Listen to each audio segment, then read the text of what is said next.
How does PBL solve engagement and test score problems? You know what no learner has ever said? Wow, I can't wait to take this standardized test. And yet, that's still how we measure success.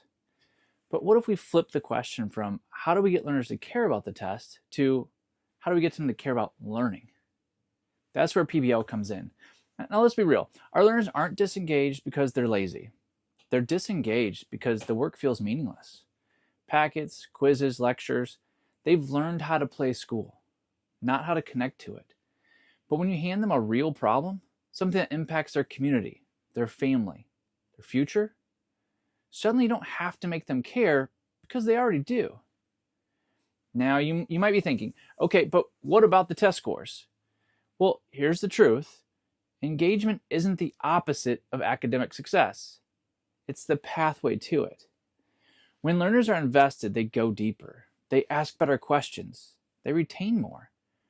When I was leading a PBL classroom at a large urban middle school, we took 25% of the kids, demographically balanced, meaning the same kids as the rest of the school.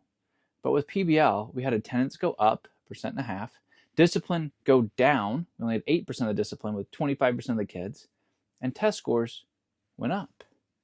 In an F school, we would have been a B if you could have pulled out the test scores. Well, why is that? Because learners weren't memorizing for the test. They were learning for life. Let me tell you about one of those kids. So Skylar was a bright kid, but zero motivation. His goal, how to get through the day so he could go and skate with his buddies. Then came this PBL unit. How can we register people to vote? Skylar sent to a college campus and actually helped kids learn how to vote, actually registered them. The turning point of the project at the college site was when one college student says, I didn't even know you had to register to vote.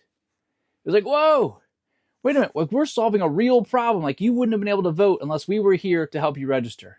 It was right then. Skylar became a real learner and not just a kid who hated school. He started learning. And yes, he passed the standardized test. But more importantly, he found his passion. He figured out how to learn. His passion was photography.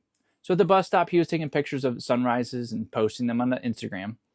And he was just doing it as a hobby, but it turned into a portfolio.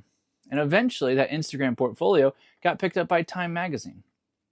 Today, Skylar's a sponsored freelance photographer. Sponsors like Coleman, Valvoline, Nike, Monster Energy Drink, like national sponsors you've actually heard of. And he'll tell you that PBL is where it all shifted. Not because someone handed him a test packet, but because someone handed him a reason to care. When a flower doesn't bloom, you fix the environment in which it grows, not the flower.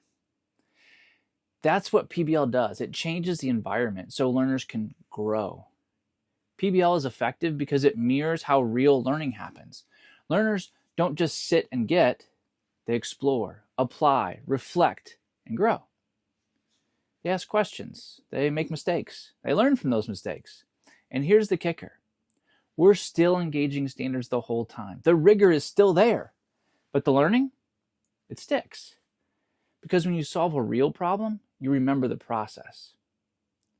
Hey, if you're on board that PBL helps move standardized test scores along with engagement, check out the next video about how PBL brings learners 21st century skills.